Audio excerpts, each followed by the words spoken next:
So, ladies and gentlemen, glad to be back here as Body Mind Movement and have a moment to speak today about one component of the work I do in integral body work.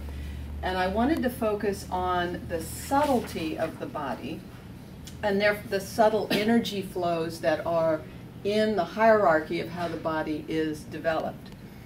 And in speaking to that, then I will share a client story that has me really lit up, relevant to the subtle body healing experience. Just to say a word, as we all know, since from the 70s, there's been this progressive migration of Eastern healing modalities towards the Western allopathic medicinal practices. And we're living in a very rich moment where those two systems are actually finding integration. And that's generating a new creature, you could say, a new view of how to see the body as an integral whole, but more deeply with the subatomic physics that's out there, it's a living whole, which I'll just say, as many of us are reflecting on, that matter is actually a form of consciousness. So when you start to penetrate the idea that the field that we come from is generating us, and our wellness is in resonant dependence on the subtle field below form, then the whole conversation shifts in terms of how we establish well-being in our body. So the subtle body has been tracked for many thousands of years. Certainly Jamie Lieber can tell us about that in acupuncture and Ayurvedic traditions.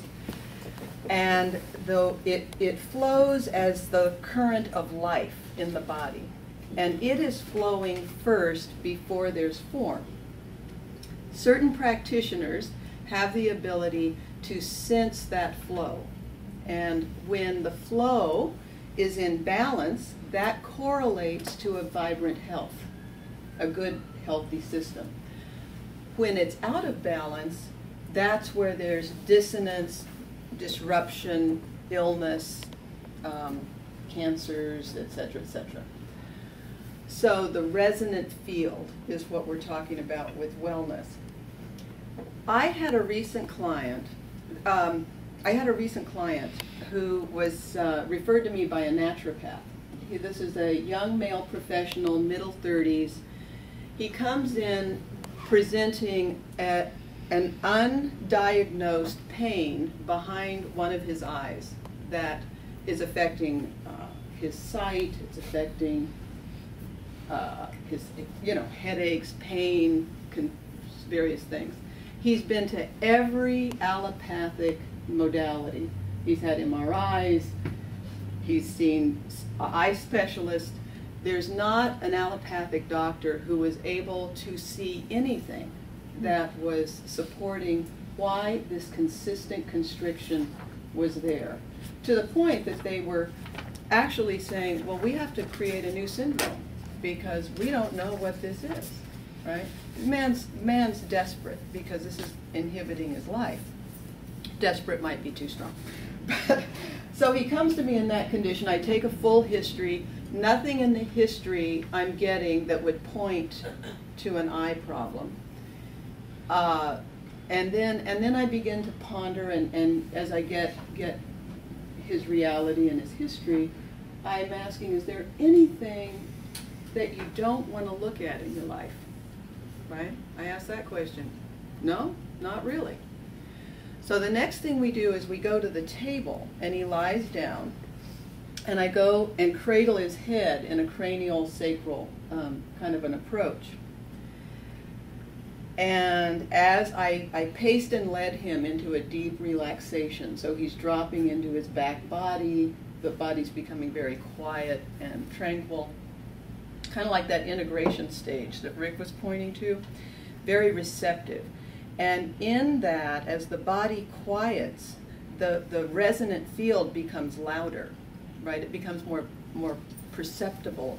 So I'm holding his head, And what starts to happen in my hands is the pulsations are generating the map of how the current is interrupted in terms of flowing through the head. And it's very, it's giving me direction thermally and energetically. So I follow that, make subtle adjustments to the cerebrospinal fluid, move into particular holds from a cranial sacral point of view that lift the sphenoid bone inside the head. There's a beautiful bird-like bone that sits in the center of the skull, and you can lift it. You can manipulate it. It actually looks a little bit like a bird. So I always think that the bird's starting to fly when we do that. But in any case, it takes the pressure off sinuses and various other things. So I'm working with the sphenoid bone and the cranial plates, and he starts to report sensations up and down that same side of his body where the pain is. And he's telling me images that are coming up. He's feeling something all the way down in his foot, and then his hands clench like this suddenly, and he lets them go. Within a brief period of time, he says, he was remembering a car accident when he was 18. He was the driver, he had a carload of passengers, he lost control at a high rate of speed, went off the road into the air, hit a post. The car hit the post went through the engine of the car landed, and his head propelled through or into the windshield, left a dent in the windshield, and it was the side of his face that had the impingement. So as that story came up, it became clear to both of us that that trauma, which he had not allowed himself to fully realize, he didn't let it fully realize that he was, the fact that he's alive is like a miracle, so much so that when the other individuals in the car came to, because they said, "I don't believe we're alive." So it was a celebration. And so a serious trauma at the back of the eye problem from the impact. And so now we're starting to unwind the congestion with some Feldenkrais movement, eye movement, and collaboration with other of his care providers. So I just find that exhilarating. So, what I want to say, just in closing, is the value, and I'm just going to lean into that last point, Rick, in your point, because the integration stage is truly that. And if we can find ways in our lives to create a gentle stillness and go into the stillness, the wisdom in the body does the integration. It grounds us, it integrates the fabric of our experience into our being, so that we can actually stand where we are, if that makes sense. So there's an enormous benefit to moving into integrative stillness. So that was my story for today, and the handout has a footnote to, if you want to know more about energetic healing, you can certainly Google energy healing, and you can also, the book there I referenced by Deepak is kind of a fundamental premise on energy medicine. But subtle body energy is what we're all, it's living us. So it'll be an interesting journey for all of us to wake up to how that functions.